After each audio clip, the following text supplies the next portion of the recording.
Bienvenue dans ce podcast inspiré du livre Exprime ta passion et suscite des vocations, qui est un outil de développement personnel qui vous accompagne dans votre aventure entrepreneuriale. Je vous souhaite d'ores et déjà un très bon confort d'écoute.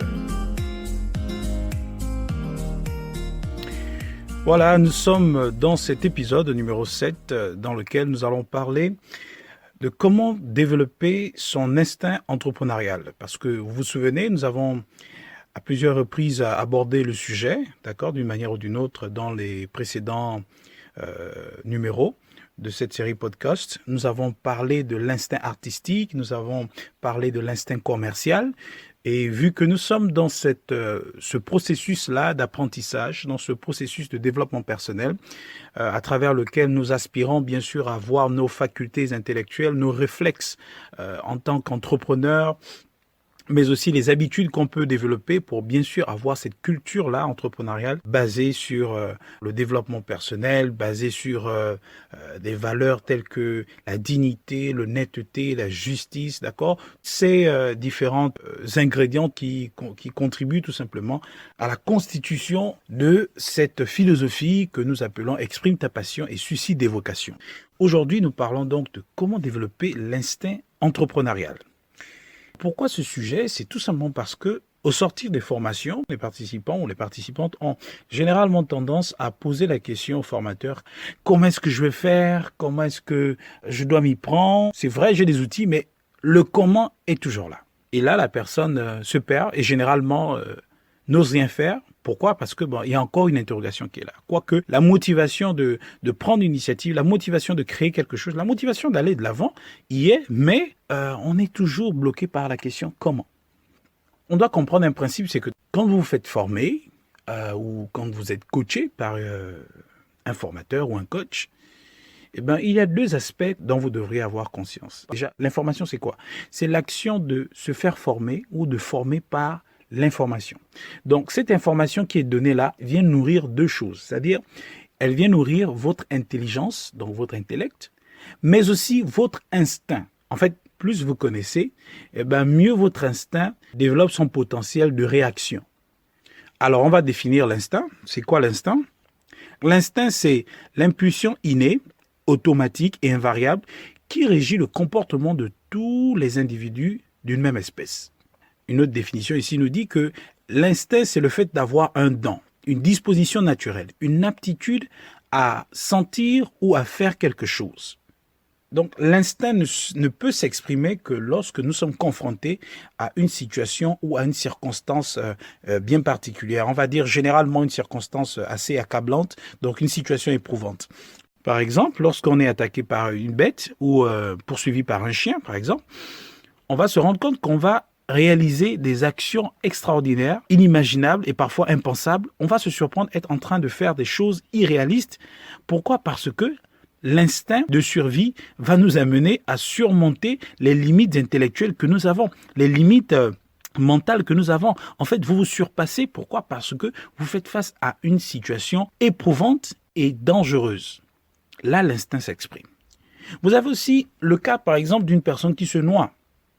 Lorsque vous vous noyez, vous n'avez pas besoin qu'une personne se tienne là et dise allez à gauche, allez à droite, agitez les bras, sentez-vous souple, sentez-vous léger, etc. Vous n'avez pas besoin de ça dans cette circonstance-là.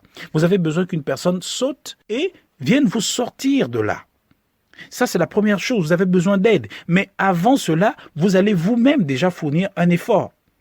Et cet effort-là, c'est l'instinct de survie qui va vous conduire à le faire. Donc, vous allez commencer vous-même à vous débattre, vous allez commencer vous-même à essayer de sortir de là parce que vous voulez vivre, vous voulez sortir de cette situation accablante. Et là, c'est l'instinct de survie qui vous conduit.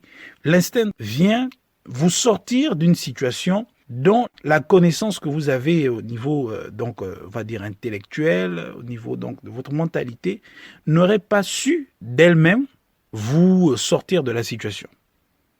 Et là, nous comprenons aisément l'intérêt donc de laisser l'instinct s'exprimer. Alors, quel est le lien avec le développement personnel, quel est le lien avec la culture entrepreneuriale? Puisqu'on parle de l'instinct entrepreneurial, eh ben, c'est le fait de comprendre que quand on parle d'entrepreneuriat, on a besoin de laisser généralement l'instinct s'exprimer lorsque nous sommes confrontés à la question comment. Parce que réfléchir pendant trop longtemps sur comment débuter, comment lancer mon activité alors que j'ai déjà des ressources, ça ne va pas nous aider. Au contraire, ça va nous mettre en situation de recul et le temps passe et les autres avancent. Et ben malheureusement, nous ratons les opportunités que la vie nous offre au quotidien. Pour ne pas justement subir cette situation accablante, il serait bien de comprendre que lorsque nous sommes confrontés à cette question-là, eh ben on doit oser. Et ceci me permet de faire la transition.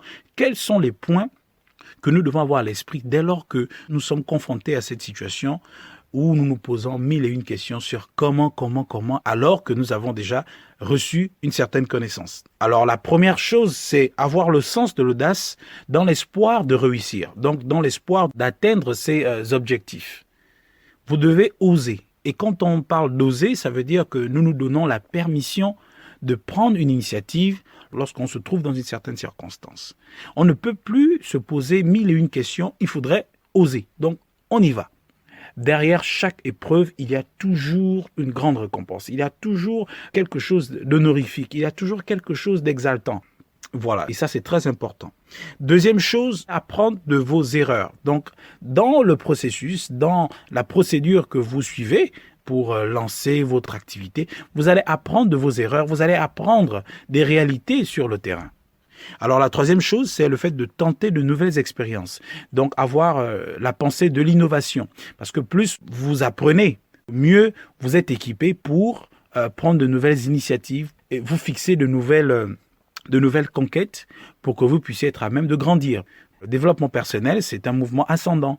Parce que vous avez compris l'importance de l'équilibre, bien sûr, entre l'intelligence et l'instinct, eh bien, vous allez au fur et à mesure cultiver cette habitude-là, cultiver cette façon de voir les choses, et c'est ce qui va vous permettre d'avoir du succès. Pourquoi? Parce que vous êtes une personne équilibrée. Beaucoup de personnes formées se limitent au niveau de l'intelligence, se limitent au niveau des connaissances qu'elles ont apprises, mais ne laissent pas cet instinct-là, cette créativité naturelle qui est en elles, pour créer quelque chose qui a de la valeur. Parce que lorsqu'on parle de personnaliser ce que vous avez appris, mais vous n'allez pas en jouir pleinement, c'est-à-dire je parle du fruit de cette chose-là. Pourquoi? Parce que vous ne laissez pas votre instinct. Votre instinct, c'est votre partie, c'était vous-même là. Parce que l'intelligence, ok d'accord, traite l'information que vous avez reçue, c'est très bien, mais quelle est la valeur ajoutée? Quelle est votre touche à vous, votre touche personnelle qui vous permettra d'acquérir la connaissance originale que vous êtes censé avoir? Et c'est ce dont il s'agit. Voilà, nous sommes arrivés à la fin de ce numéro. J'espère vous avoir été utile et surtout avoir répondu aux nombreuses interrogations que vous pouvez avoir au sortir de nos formations. Et donc, nous nous donnons rendez-vous pour le prochain numéro, toujours inspiré du livre Exprime ta passion et suscite des vocations. Il ne me reste plus tout simplement qu'à vous dire à bientôt et d'ici là, portez-vous bien.